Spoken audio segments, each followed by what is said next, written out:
이번 한 주간 우리 고난 주간입니다. 영어로는 홀리 위크입니다. 홀리 위크, 거룩한 절기이고 우리나라에서는 고난 주간, 예수님께서 고난 받으신 한 주간으로 그렇게 기억하며 특별 우리 저녁 기도회를 가지게 됩니다. 이번 사순절 동안 우리는 누가복음을 묵상하고 있습니다. 그리고 오늘 고난주간 특별 저녁 기도회 첫날, 오늘 프린트물 나눠 드린 것처럼 영적 출애굽을 위한 보혈이다, 그런 제목으로 같이 말씀을 살펴보겠습니다. 영적 출애굽을 위한 예수님의 보혈입니다. 첫 번째, 어린 양이신 예수 그리스도에 대해서 살펴보겠습니다. 예수님께서 제자들을 불러 모으셨습니다. 그리고 이렇게 말씀하십니다. 누가복음 22장 15절, 금방 읽었던 말씀 다시 한번 천천히 읽어보겠습니다. 누가복음 22장 15절 말씀 같이 읽겠습니다. 시작. 이르시되 내가 고난을 받기 전에 너희와 함께 이 유월절 먹기를 원하고 원하였노라. 아멘. 여러분, 예수님께서 최후의 만찬을 하신 장면은 사복음서에 다 나옵니다. 마태복음에도 나오고요, 마가복음에, 누가복음에 나옵니다. 요한복음은 조금 다른 모습입니다만 그래도 예수님께서 제자들과 함께 마지막 만찬을 하셨다라고 하는 것은 다 나오고 있습니다.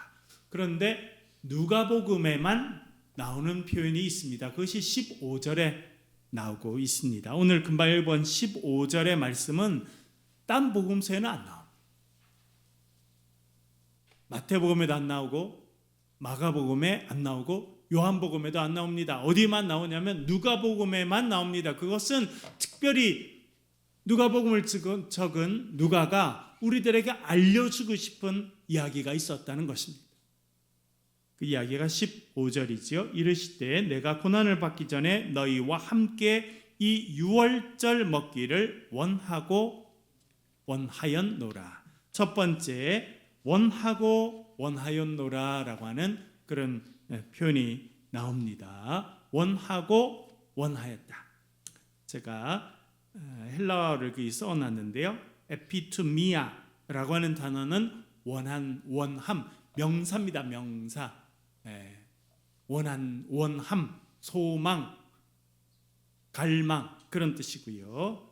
에피투메사는 원하였다. 이게 동사. 그러니까 명사를 한번 쓰고 동사를 한번 썼습니다. 뜻은 참으로 간절히 원하였다라고 하는 표현입니다. 여러분, 예수님은 뭘 그렇게 원하셨다는 겁니까? 이것은 한 번만이 아니라 오랫동안 생각하면서 내가 꼭 이렇게 해야지 하고 기다리고 소망하셨다가 하신 일이라는 것입니다. 그것이 뭐라는 것입니까? 유월절 식사를 같이 하셨다. 그렇게 우리가 이해해 볼 수 있겠습니다. 예수님께서 말씀하십니다. 너희와 함께 유월절 먹기를, 유월절을 먹는다는 것은 유월절 식사를 같이 하기를 원했다라고 하는 그런 뜻입니다. 여기서 유월절이라고 하는 단어를 하나 배워보겠는데요, 헬라 말로는 파스카라고 하는 단어입니다. 파스카. 파스카. 요 파스카라고 하는 단어는 사실은 히브리어에서 왔습니다.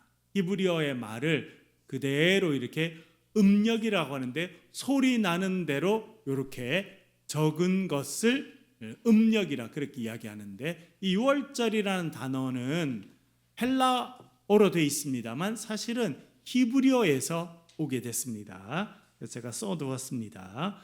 왜냐하면 이 단어를 아는 것이 도움이 많이 돼서 그렇습니다. 히브리어는 원래는 무슨 말이었냐면 페사흐라는 단어였습니다. 페사흐는 넘어간다, 이런 뜻입니다. 넘어간다. 영어로 말하면 pass over, 넘어간다. 요 히브리어가 이스라엘 백성들, 그러니까 출애굽 때부터 오랫동안 다윗 시대 때 다 쓰였는데 언제부터는 이스라엘 백성들이 더 이상 히브리어를 쓰지 않고 아람어라고 하는 언어를 쓰게 됩니다. 아람어. 그래서 페사흐라는 단어가 아람어 발음으로는 파스하가 돼. 파스하. 이 파스하에서 파스하를 헬라어로 읽으니까 파스카가 됐습니다. 파스카. 그래서 그것이 영어로는 패스오버이고 우리나라에서 유월. 제가 한자를 잘 몰라서 이번에 찾아보니까 유자도 월자도 둘 다 넘어갈 유자에 넘어갈 월자. 그래서 유월하면 넘어간다, 건너뛴다 그런 의미를 가지고 있다라고 하는 것을 알게 됐습니다. 우리가 지난번에도 한번 공부했습니다만 구약의 백성들은 히브리어를 썼습니다. 여러분 지금 이스라엘도 전쟁을 하고 있는 중인데 조그만 나라가 얼마나 이렇게 단단한지 몰라요. 전쟁을 너무 많이 해서 참 시험에 들기도 합니다만 이 조그마한 여러분 우리나라 전라남북도 크기 정도밖에 안 되는데 옆에 수억 명의 아랍 나라들과 싸워서 절대 밀리지 않습니다. 저도 여러 번 이스라엘에 갔는데 이스라엘 국경을 이집트에서 넘어가 보기도 하고 요르단에서 넘어가 보기도 했는데 가면요 군인들의 벌써 태도가 딱 다릅니다. 뭔가 딱 달라. 정말 군인 같다. 뭔가 좀 단단해 보인다. 그런 느낌이 이제 들게 되는데 이 유대인들은 지금 어떤 언어를 쓰겠습니까? 히브리어를 씁니다. 히브리어. 지금은 히브리어를 씁니다. 이 사람들은 참 대단한 것은요. 1500년 이상 히브리어를 쓰지 않았는데 1948년 나라가 독립하면서 죽었던 언어인 히브리어를 다시 살려서 지금은 히브리어를 다 쓰고 삽니다.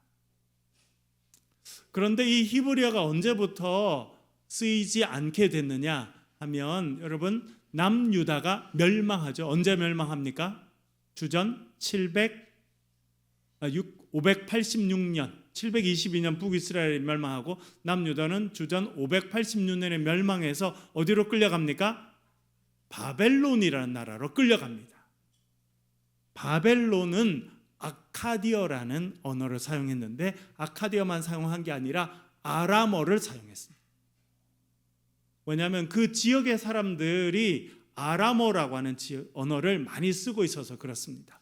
그런데 바벨론은 강력한 나라였지만 오래가지 못합니다. 그래서 고레스라고 하는 왕이 나타나서 바벨론을 무너뜨리고 고레스 칙령을 주전 539년에 발표해서 남유다 백성들이 이제 예루살렘으로 돌아오게 됩니다. 그리고 바벨론이 멸망하고 페르시아 제국이 오래 이루어지게 됩니다. 지금 전쟁하고 있는 이란은 페르시아 제국의 직접 후예들입니다.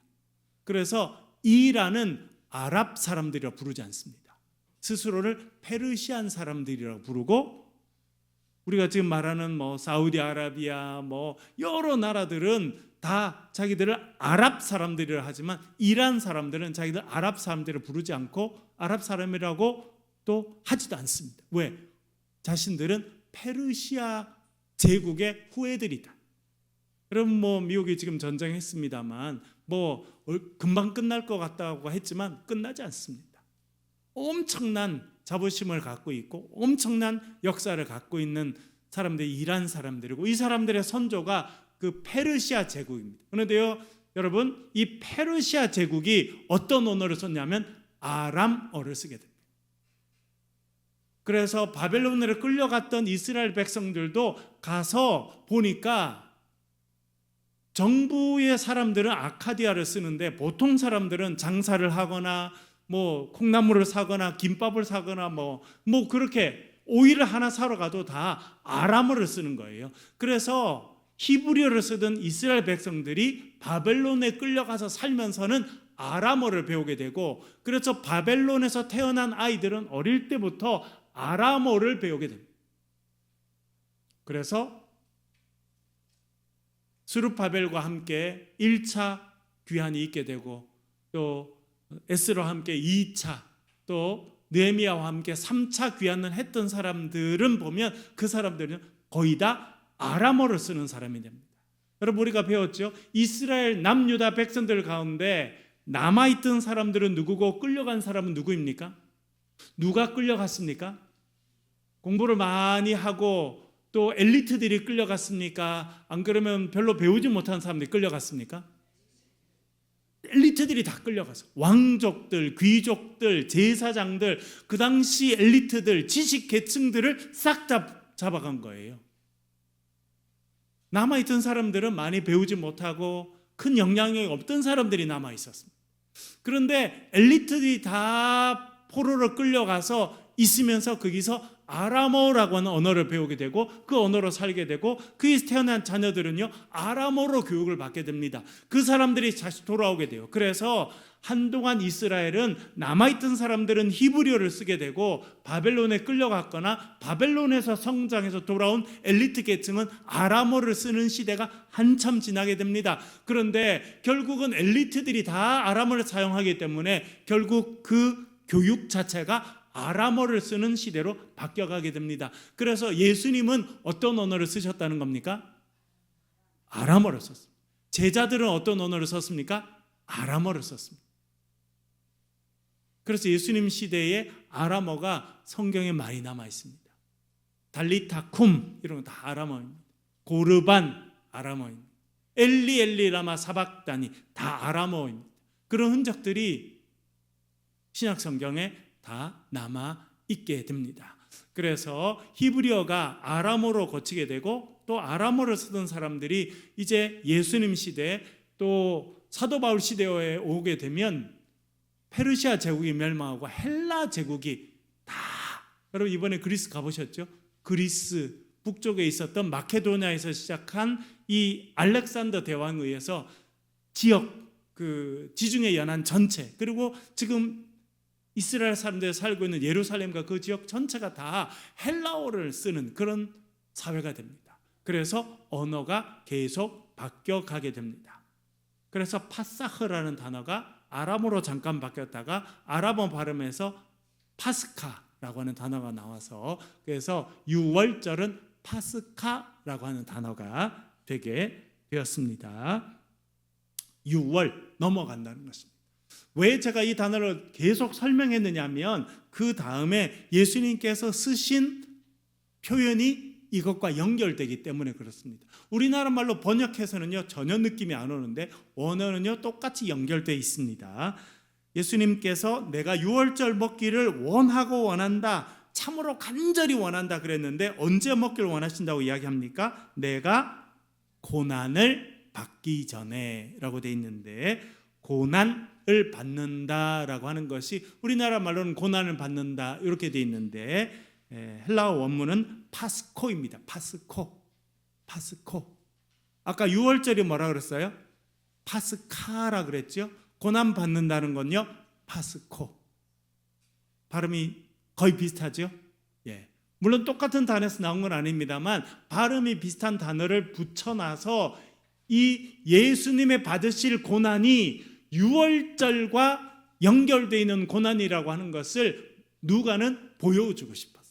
근데 이거를 우리나라 말로 번역하니까 내가 고난 받기 전에 유월절을 먹고 싶다라고 하는 말로 돼서 느낌이 달라졌습니다만 헬라 말로는 파스코, 고난 받기 전에 내가 파스카, 유월절 식사를 하고 싶었다라고 하는 말이라는 거예요. 그래서 이 파스코는 고난을 받는다는 뜻이고 십자가에 달리신 예수님의 고난과 피 흘리심을 상징하고 있습니다. 제가 오늘 길게 설명드린 것은 예수님의 의도, 예수님 말씀하신 의도, 특별히 누가가 이 예수님의 말씀을 전달하면서 하고 싶은 말이 너무나 분명하다는 것입니다. 그것은 무엇이냐면 예수님의 받으실 고난, 그것을 파스코라는 단어로 표현했는데 이 예수님의 받으실 고난은 유월절 파스카를 완성하는 일이었다. 구약 성경에서 유월절 출애굽의 사건이 그때 유월절, 여러분 유월절은 출애굽의 시작이죠. 출애굽이 어떻게 시작했느냐? 유월절을 지나고 출애굽이 이루어지게 됩니다. 그런데 이 구약에서 이루어졌던 출애굽 때 시작된 이 유월절의 일이, 유월절의 구원의 역사가 결국 예수님의 고난 당하시는 십자가를 통해서 완성된다고 하는 것을 누가는 보여주고 싶었다는 것입니다. 그래서 이 두 단어를 고난 당한다 파스코라는 단어를 유월절 파스카라는 단어와 붙여 놓았다라고 이해해 볼 수 있겠습니다. 한 문장이지만요, 이 누가는요, 이 문장을 쓰면서 아주 생각을 많이 했던 것 같아요. 예수님의 십자가는 무슨 의미가 있는지 많이 생각했어요. 그러면서 뭐라고 연결하느냐면 이 예수님의 십자가에 못 박히시는 이 십자가 사건, 고난의 사건은 구약에서 하나님께서 이루셨던 유월절 출애굽 사건을 궁극적으로 완성하신 것이다 라고 이야기하고 있는 것입니다. 그래서 오늘 제가 제목을 영적 출애굽을 위한 보혈이다. 그러니까 예수님께서 십자가에서, 앞에도 여러분 십자가를 3개 세워놨죠. 그래서 또 보혈을 상징하는 빨간 천을 이렇게 올려서 예수님께서 달리신 십자가, 그 십자가에서 흘리신 보혈을 상징적으로 표현해 두었습니다. 여러분, 예수님께서 이 보혈을 십자가에서 흘리신 것은 결국 출애굽으로 시작한 그 출애굽의 시작인 유월절 사건, 그것을 완성하시는 사건이었다, 그렇게 말씀해 주고 있다는 것입니다. 그러니까 예수님의 이 십자가를 통해서 우리는 뭘 경험하느냐? 영적 출애굽을 경험한다. 십자가는 예수님께서 십자가에서 달리셨구나, 피 흘리셨구나, 살 찢으셨구나, 그것으로 끝나는 것이 아니라 하나님께서 시작하신 출애굽의 구원 역사가 결국 우리 가운데 이루어진다라고 하는 것을 보여주는 것이 십자가의 사건이라고 하는 것을 누가는 우리에게 강조하고 있다, 이야기해 볼 수 있겠습니다.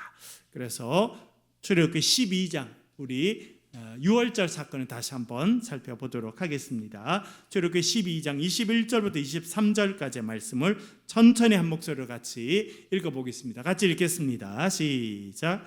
모세가 이스라엘 모든 장로를 불러서 그들에게 이르되 너희는 나아가서 너희의 가족대로 어린 양을 택하여 유월절 양으로 잡고 우슬초 묶음을 가져다가 피에 적셔서 그 피를 문 임방과 좌우 설주에 뿌리고 한 사람도 자기 집 문 밖에 나아가지 말라. 여호와께서 애굽 사람들에게 재앙을 내리려고 지나가실 때에 문 임방과 좌우 설주의 피를 보시면 여호와께서 그 문을 넘으시고 멸하는 자에게 너희 집에 들어가서 너희를 치지 못하게 하실 것임이니라. 아멘. 여기서 23절에 보면 그 문을 넘으시고 라는 표현이 나오죠. 넘어간다라고 하는 것이 아까 말씀드렸던 패사으라는 단어입니다. 넘어간다는, 그 집을 넘어간다.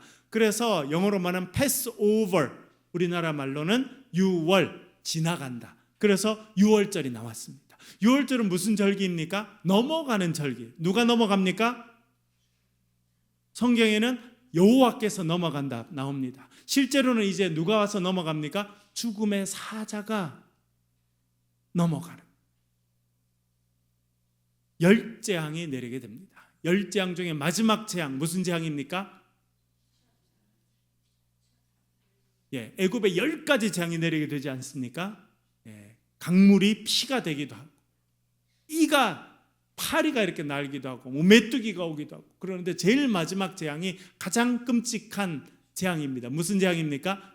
장자 죽음입니다. 그래서 애굽에 있는 모든, 애굽 땅에 있는 모든 집에 처음 난 것은, 그것이 사람이든지 동물이든지 다 죽게 되는 그 장자 재앙을 내리게 됩니다. 그런데 예수님, 하나님께서 이제 모세에게 말씀하십니다. 너는 이스라엘 백성들에게 이야기해라.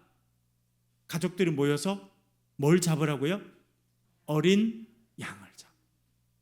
그리고 그 피를 그릇에 담아서 어떻게 하라고요? 문 임방과 설주, 그러니까 문 위에와 옆에 다 바르라.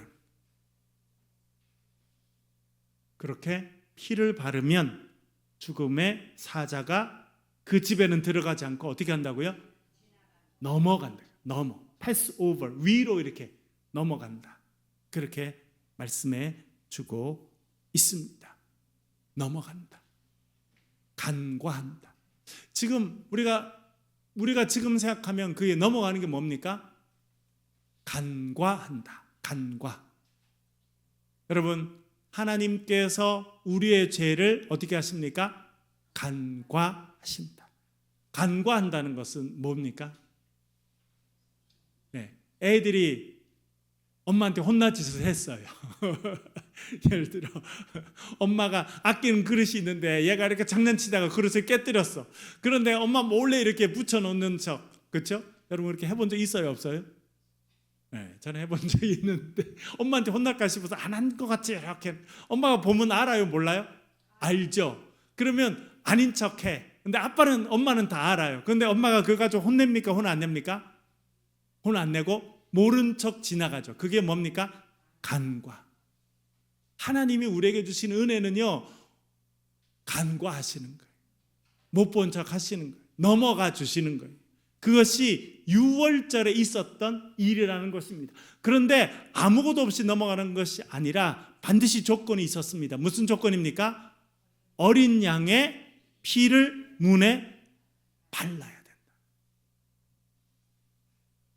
그 어린 양의 피가 발려있는 집은 넘어갔습니다. 그건 무엇을 의미하냐면 처음 난 모든 것은 죽어야 하는데 그 집에 처음 난 것은 다 죽어야 하는데 누가 대신 죽었다는 겁니까?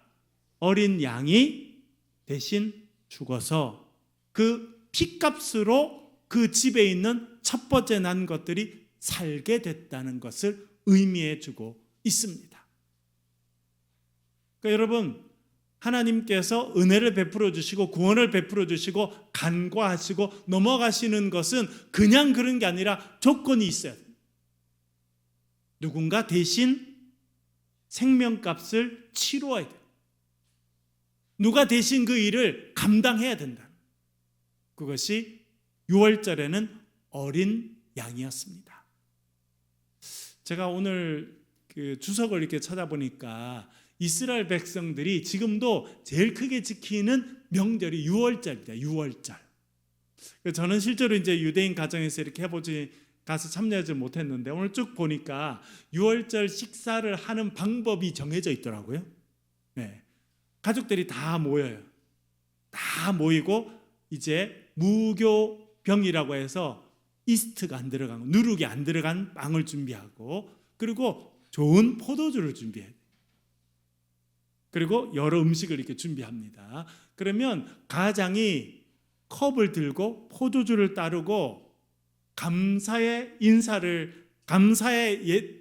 기도를 드리고 포도주를 마신다.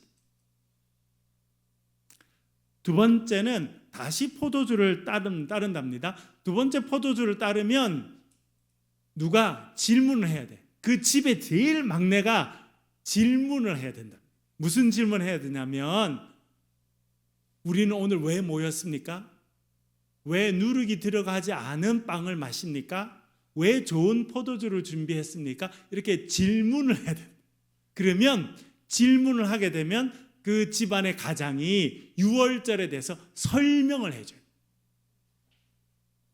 우리 조상들이 옛날에 애굽에서 종살이 했는데 너무 힘들어서 하나님 살려주세요, 도와주세요 그랬더니 하나님께서 애굽에는 10개의 재앙을 내리시고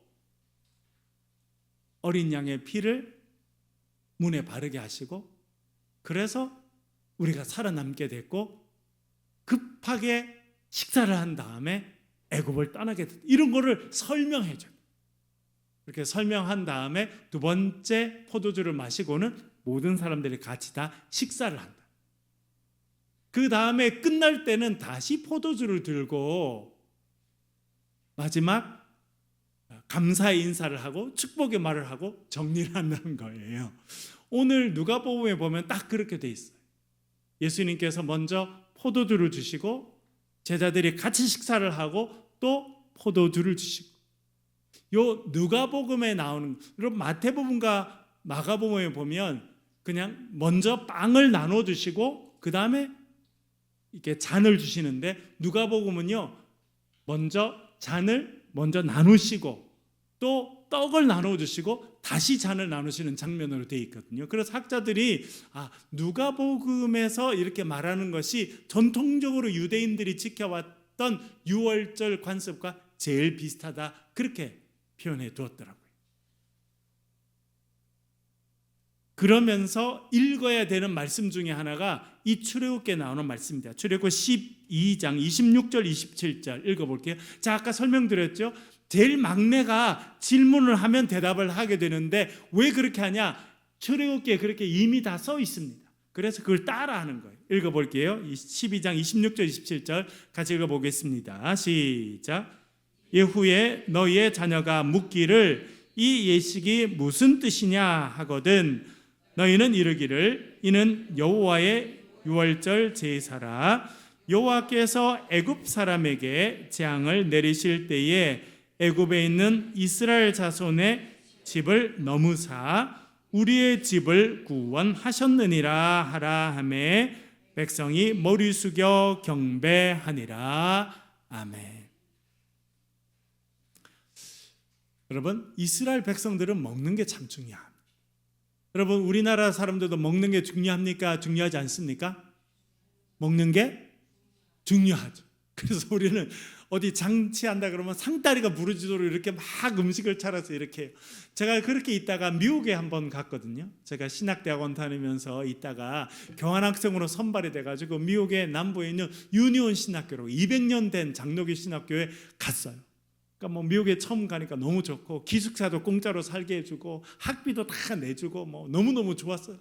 그런데 더 좋은 건 뭐냐니까 한 2주쯤 되니까 편지가 이렇게 편지함에 꼽혀 있는 거예요. 뭐냐 그랬더니 그 신학교 총장님이 이번에 해외에서 온 학생들을 자기 집으로 초대하니까 만찬을 하니까 오라는 거예요. 학교 총장님이 오라고 하니까 너무너무 기대가 되는 거예요. 그래가지고 점심 대충 먹고 그러니까 저녁에 잘 먹어야지 하고 갔는데 총장님 집이 넓더라고. 보니까 막, 그리고 여러분 하얀 옷을 입고 모자를 이렇게 길게 쓴 것, 여러분 호텔에 가면 사람들이 이렇게 모자를 긴 것을, 그런 사람이 막 3명 4명 왔다 갔다 하는 거예요. 그래서 오늘 진짜 잘 먹겠구나 했는데 웬걸 차린 걸 보니까 먹을 게 없어요, 별로. 그래서 저 사람들은 왜 돌아다녔는지 잘 모를 정도로 먹을 게 별로 없어. 왜 그러냐니까 이 사람들은요 별로 그렇게 먹을 거 음식에 이렇게 신경을 많이 안 쓰는 분들. 그러니까 햄버거 이런 거 좀 해놓고 뭐. 그 다음에 디저트 이런 거 해놓고, 아니 그 3명 4명 돌아다니는 사람 도대체 뭘 했는지 먹고 나도 좀 허전할 만큼 그렇게 음식을 준비했더라고요. 우리는 음식을 되게 중요하게 생각하는 문화예요. 이스라엘 백성들도 그래요. 그래서 음식을 먹을 때 음식에 대해서 설명을 하죠. 특별히 명절 때. 저는 이건 우리가 조금 받아들이면 좋겠다 이렇게 생각합니다. 여러분, 우리도 추석 명절, 뭐 설 명절 되면 우리 할머니, 할아버지 또 우리 부모님들이 자식들 준다고, 손주 준다고 얼마나 음식 준비 많이 합니다. 요즘에는 안 그런데 저도 옛날에 어릴 때는 저희 누님 셋인데 다 시집가고, 저는 뭐 추석이라고 설날으로 집에 가면 저희 어머니 계시고 아버지 계시고 어머니가 이제 막 요리를 하시면 막 한낮을 내내 부침개 하고 뭐 튀김 하고 오징어 튀김 하고 무슨 막 하고 그렇게 계속 하잖아요, 그렇죠? 그리고 또 누님들이 그 다음날 오시면 먹고 다 싸가버려요 또. 그런데 저희들은 참 감사한 건 뭐냐면 음식을 다 준비하죠. 오면 가족들이 다 모이면 무조건 예배를 드렸습니다. 예배를 드려요. 아이들이 배우는 거. 가족들이 다 모여서 식사하기 전에 예배를 드리고 할머니가 축복 기도를 해주시고 나중에 제가 목사 안수를 받고 난 다음에 제가 이제 축복 기도를 해줘. 싹 가족들이 모이면 같이 예배를 하고 하나님께 감사하고 그리고 음식을 나누고. 이스라엘 백성들은요 그렇게 특별한 절기에 모이면 반드시 왜 우리가 이 절기를 하는지 설명해 준다는 거예요. 특별히 그래서 유월절은 하는 방식들이 정해져 있다. 유월절을 지킬 때 아이가 설명합니다. 왜 우리는 지금 누룩이 안 들어간 빵을 먹습니까? 왜 우리가 이렇게 모였습니까? 하면 유월절에 대해서 설명해 준다. 특별히 뭐라 말씀하십니까? 문 임방과 좌우 설주의 피를 보면 재앙을 내리려고 왔던 그 사람이 우리 집을 넘어가고 그래서 우리 집에 구원이 임했기 때문이다 라고 설명해 준다는 것입니다. 여러분, 이것이 출애굽의 전통, 유월절의 전통입니다. 그래서 이 유월절 식사를 한 다음에 이스라엘 백성들이 그 지긋지긋한 종살이에서 해방된 것입니다. 여러분, 이스라엘 백성들이 해방되니까 어디서 나왔습니까? 애굽에서 나왔죠. 몸이 나오고 재산이 나오고 자유를 얻게 됐습니다. 그것이 유월절의 의미입니다. 그런데 예수님께서 오셔서 하신 일은 뭐냐면 새로운 유월절의 예식을 만드셨어요. 그래서 요한복음 1장 29절에 보면 예수님 뭐라 말합니까? 요한복음 1장 29절 읽어볼게요. 같이 읽겠습니다. 시작. 이튿날 요한이 예수께서 자기에게 나오심을 보고 이르되 보라, 세상 죄를 지고 가는 하나님의 어린 양이로다. 아멘. 처음에 1900년 초반에 번역된 것은 이렇게 했더라고요. 세상 죄를 지고 가는 하나님의 어린 양새끼로다. 예수님은 누구시라는 겁니까? 세상 죄를 지고 가는 하나님의 어린 양이다라고 요한이 했어요. 그런데 사도 바울은 이것을 훨씬 더 신학적으로 정확하게 풀어냈습니다. 고린도전서 5장 7절 읽어보겠습니다. 고린도전서 5장 7절 시작. 너희는 누룩 없는 자인데 새 덩어리가 되기 위하여 묵은 누룩을 내버리라. 우리의 유월절 양 곧 그리스도께서 희생되셨느니라. 아멘. 사도 바울은요, 예수님의 희생을 뭐와 분명하게 연결하고 있습니까? 유월절 어린 양으로 돌아가셨다.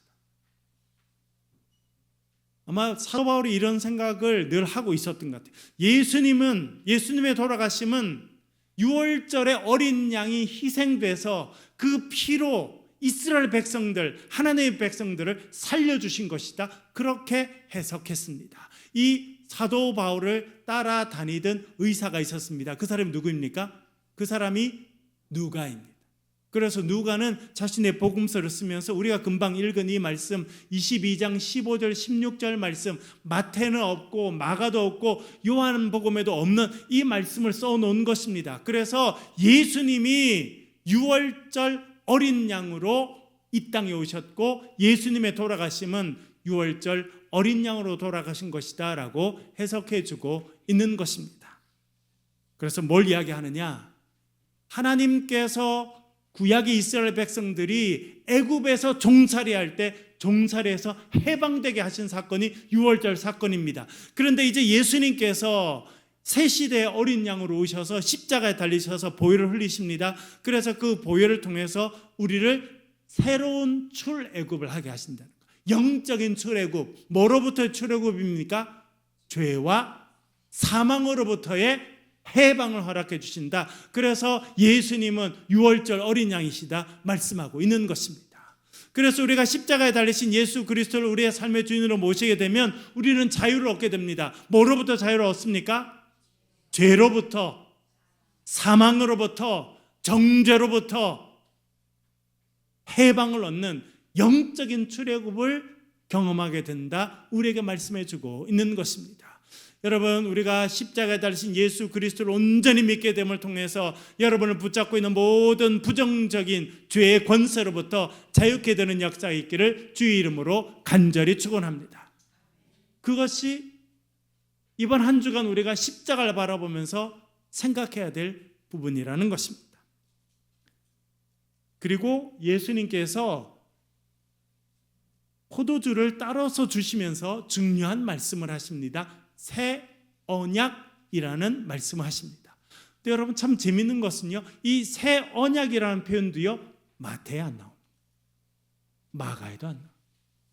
요한복음에도 안 나옵니다.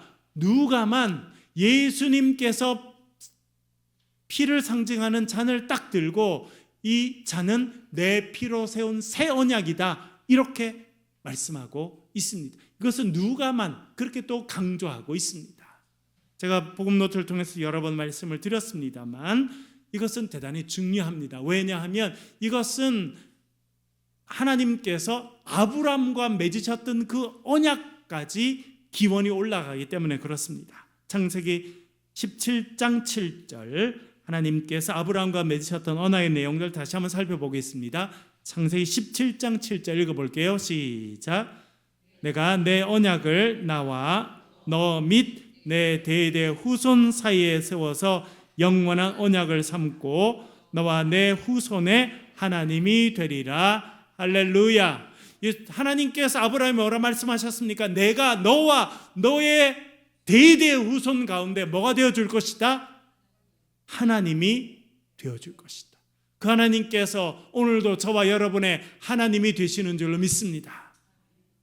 그 언약의 말씀이 창세기 17장에 주어졌습니다.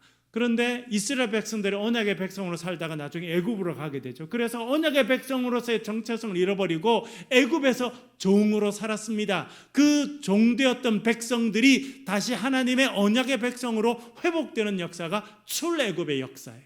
그래서 그들이 출애굽해서 어디 오게 되냐면 시내산에 오게 됩니다. 저도 시내산에 가봤는데 지금 전쟁하는 이란 이쪽 지역이잖아요, 여러분. 거기서 시내산은 조금 떨어져 있긴 합니다만 황량한 너무나 더운 곳인데 그건 2,000m가 넘어요. 그래서 꼭대기 올라가면 눈이 있더라고요. 그 시내산 밑에 왔을 때 하나님께서 모세와 함께 다시 언약을 세워주십니다. 다시 세우시다기보다는 아브라함과 하셨던 언약을 다시 재확인시켜 주십니다. 그것이 출애굽기 19장 5절에서 6절이 나옵니다. 읽어보겠습니다. 시작. 너희가 내 말을 잘 듣고 내 언약을 지키면 너희는 모든 민족 중에 내 소유가 되겠고 너희가 내게 대하여 제사장 나라가 되며 거룩한 백성이 되리라. 아멘. 너희가 나의 소유가 될 것이고 나의 제사장 나라가 될 것이다 말씀하셨습니다. 그런데 이스라엘 백성들 제사장 나라처럼 살지 못했습니다. 하나님의 언약을 지키지 못했습니다. 그래서 결국 멸망의 백성으로 가게 되는데 그 남유다가 망해갈 때쯤 예레미야가 이렇게 말합니다. 31장 31절 같이 읽어보겠습니다. 같이 읽겠습니다. 시작. 여호와의 말씀이니라. 보라, 날이 이르리니 내가 이스라엘 집과 유다 집에 새 언약을 맺으리라. 아멘. 여기서 이스라엘 집은 북이스라엘을 말합니다. 유다의 집은 남유다를 말합니다. 그러니까 북이스라엘과 남유다 전체, 이스라엘 백성 전체와 뭘 맺으실 것이다? 새 언약입니다. 새 언약이 있으면 무슨 언약이 있습니까? 어느 언약이 있는 거죠? 오래된 언약이 있는 것입니다. 그래서 그날에 하나님의 구원의 때에 새 언약을 맺을 것이다 예레미야가 말씀하셨고, 수백 년의 시간이 흐른 뒤에 예수님께서 새 언약을 다시 세워주십니다. 그것이 누가복음 22장 20절에 나옵니다. 읽어보겠습니다. 시작. 저녁 먹은 후에 잔도 그와 같이 하여 이르시되 이 잔은 내 피로 세우는 새 언약이니 곧 너희를 위하여 붓는 것이라. 아멘. 이 예레미야 선지자가 말했던 그 새 언약의 역사를 온전히 세우시는 분이 오시는데 그분이 예수님이시다. 그래서 그 예수님께서 예수님의 피를 상징하는 잔을 나눠주시면서 말씀하십니다. 이 잔은 내 피로 세우는 새 언약이다. 그래서 우리가 이 말씀을 통해서 보면 저와 여러분은 어떤 사람이라는 것입니까? 새 언약의 백성이라는 것. 제가 마지막 정리해 두었습니다. 옛 언약과 새 언약이 있습니다. 옛 언약은 무엇입니까? 아브라함의 피를 이어받은 혈통적 유대인으로서 뭘 잘 지키는 사람? 율법을 잘 지키는 사람이 하나님의 백성이다. 그러니까 두 가지 조건이 필요합니다. 하나는요, 아브라함의 피를 이어받아야 돼요. 혈통이 제일 중요합니다. 그래서 혈통을 이어받지 않은 사람은 이방인, 하나님의 백성이 아니다 했습니다. 그래서 제일 중요한 것은 유태인으로서 피를 이어받아야 했습니다. 두 번째는요, 율법을 지켜야 했습니다. 이 두 가지 조건이 이루어지면 하나님의 백성이 되는 것, 그것이 옛 언약의 내용이었습니다. 그런데 예수님께서 오셔서 새 언약을 맺어주셨죠. 우리는 새 언약의 백성이라 말씀드렸는데 새 언약의 내용은 무엇입니까?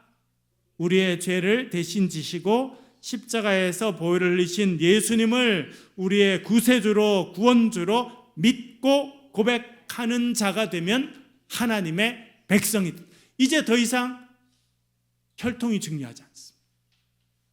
내가 유대인이냐 아니냐 중요하지 않습니다. 이제 뭐가 제일 중요합니까? 십자가에 달리신 하나님의 아들 예수 그리스도, 그분을 나의 삶의 주인으로 믿고 고백하느냐 고백하지 않느냐, 그것이 제일 중요하다는 것입니다. 여러분, 십자가에 달리신 예수 그리스도를 여러분의 삶의 주인으로 고백하십니까? 그렇게 믿고 고백하고 살아가십니까? 그래서 우리가 새 언약의 백성이라는 것입니다. 그래서 이 땅 가운데 하나님의 새 언약의 백성, 하나님의 축복의 백성으로 이 땅을 살아가는 저와 여러분 되시길 간절히 바랍니다. 그 새 언약을 맺으신 우리 주님 앞에 같이 통성으로 기도하도록 하겠습니다. 주님, 우리에게 새 언약의 백성이 되도록 하시기 위해서 이 땅에 오셔서 고난당하시고 피 흘리셨습니다. 그 주님의 은혜를 생각하며 시간 통성으로 같이 한번 기도하겠습니다.